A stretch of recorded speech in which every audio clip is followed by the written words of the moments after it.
On a recent episode of the MMArcade podcast, Robert Whittaker weighed in on Alexander Volkanovski ahead of his fight with Diego Lopes for the vacant 145 title. I'm super pumped for this fight, but I think I have the same questions as everybody else. Let me clear straight away. I'm going for Volk. Okay? Oh, same. Yeah. So everything is going to be colored green and gold, right?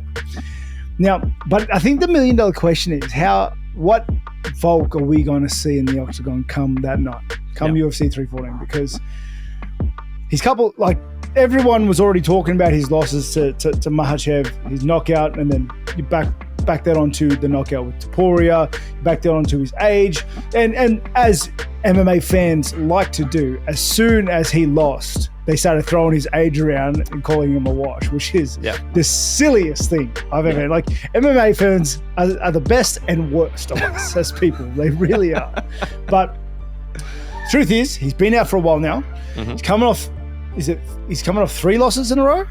Two losses in a row. 2 losses in a row. Yeah. Makhachev and Topuria. Yeah. Bad losses the last couple. His age is a factor in this. Which Volk are we going to see in the octagon come 314? Diego Lopes, right now, running that confidence and hype train like nobody's business. Yeah. He is just... Momentum is a serious thing in MMA because it just promotes so much confidence in yourself. It promotes so much doubt in your opponents, and you just run with it, and you can see it. We've seen it many, many times, many-fold against multiple other fighters. It's happened time and time again. I feel like Conor is a big example of that, when he was just running through people. Pereira as well before his last fight. Diego Lopes is running that train. He put a beating on Ortega. Okay, that was brutal, bro. Mate, it was hard to watch. Oh, yeah. Side note: how tough is Ortega, but Diego's in a very, very dangerous form right now. Okay, Makhachev won Volk. Mm-hmm. I think beats Diego Lopes. Mm-hmm. Volk's skill set and just his composure, his toughness, his grit, his fight IQ, his ability to fight in the octagon is 0 to none, second to none. Okay, he's amazing. But again, with all the other factors we look into it, which Volk do we see? Definitely, there's a lot of hints of I must have forgot. You know what I mean with Alexander Volkanovski.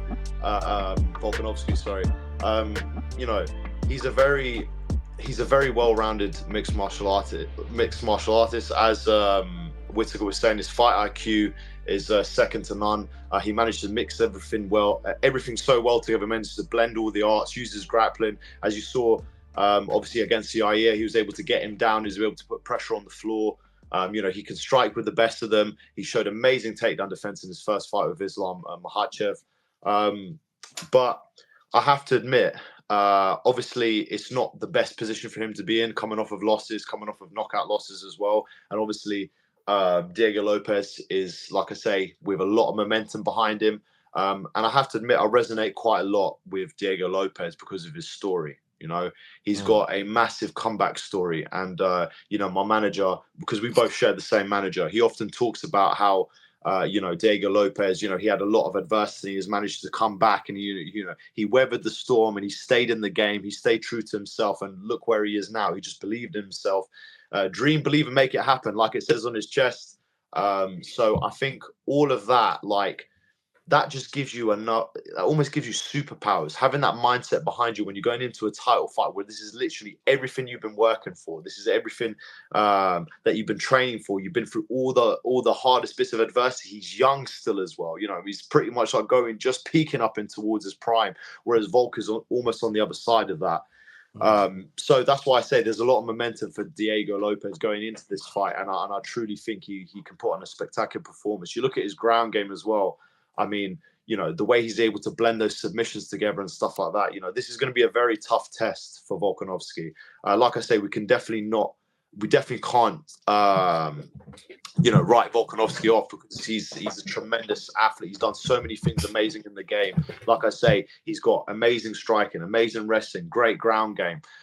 So I'm just looking forward to see the clash in the middle of the octagon because it's sort of there's a lot of motivation on Alex's side, where he's like, he needs to show people like, I'm here, I'm back, I am the great. You know what I mean? I'm still here, I'm still ready to take over the division. Whereas Diego is looking to be like, oh, well, I'm the next king. I'm ready to show everyone that I'm the man right now. So it's a massive clash, and I'm really looking forward to it. But like I say, you could say from both sides there's a lot of hype going into that fight, and it's just going to make it very interesting for the fans for sure.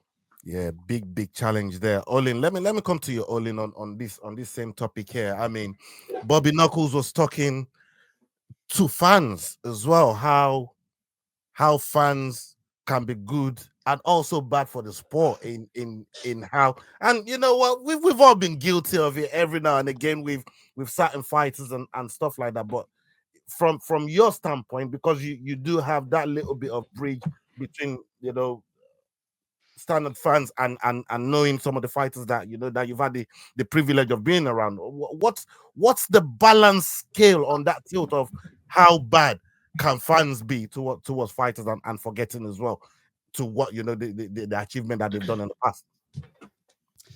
I mean, that's a great question. That's a kind of a great caveat of the overall purpose of the video, right? Like, fans can be the best thing in the world, or they can be the worst thing in the world. They can build you up or they can break you down. And that's why so many celebrities tell you, don't read the comments, right? Don't listen to what the outside noise is bringing in.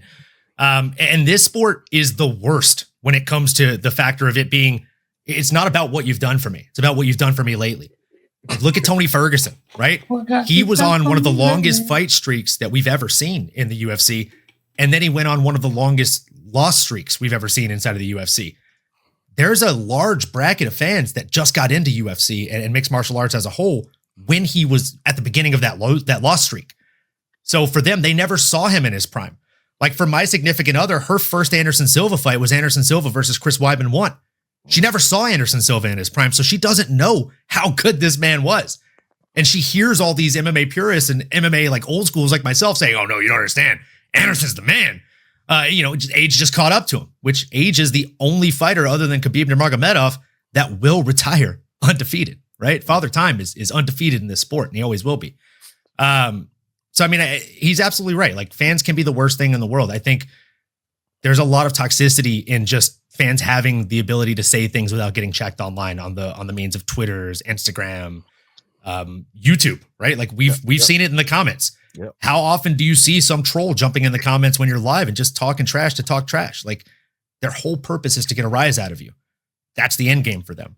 And they're not going to stop until they do, typically. So yeah, fans are very, very toxic, but these fighters know their way around. Like, they're exactly that. They're fighters. They're resilient to it. I think Modi B can speak to that. I'm sure he's seen the good, the bad, and the ugly in his comment section. Oh yeah, right? Well, we're definitely going to be getting to that with Modi B later on in the show when, you know, when we come to questions to him. You just have to learn to kind of let it roll off your shoulders, right? Like Jay-Z said, dust your shoulders off. But yeah, age is an undefeated factor, and that's enough to worry about, let alone the stuff fans are saying about you as you're aging up. For real. Cross, I'm going to ask you this. Are we in danger of just leaving, just not thinking Volk can really go in and really put the smack down on Lopez? Like, obviously, we've seen the momentum of Lopez coming into this fight, and something told me that that Leroy creamed this part while he was making that video when they were talking about Ortega getting bit the fuck up, because he knows that shit gonna hurt me. He knew that shit was gonna hurt me. And as I was listening to that video there, I thought, oh, Leroy, you motherfucker, you have to put that in there. But are we in danger of literally forgetting what Volk has been about and how dominating it was? What he did to Holloway 3 times. Like, nobody really done that to Holloway before, you know? Like, are we in danger of that going into this matchup against Lopez? I personally don't think we're in danger of that. Just simply in sports, man, everybody's memory is so short-sighted, and we don't really appreciate the guys as we should in the moment. And then once it's all over and we look back at it like, man, like, that was wild. I got to see all of that. And to be honest, man, Volk is truly up against it in this fight. But at the same time, it's a great opportunity for him to write a beautiful story, to do something that's never been done in the UFC. Like a guy to lose 2 fights back to back and then come back and win a title hasn't happened in the UFC. So the opportunity, the stage is there for a great story. And with a win, all the fans are going to be right back on the bandwagon. If you've enjoyed this video, don't forget, we do our Dust Off Shakedown every Wednesday, 9 p.m. UK time. Don't miss it.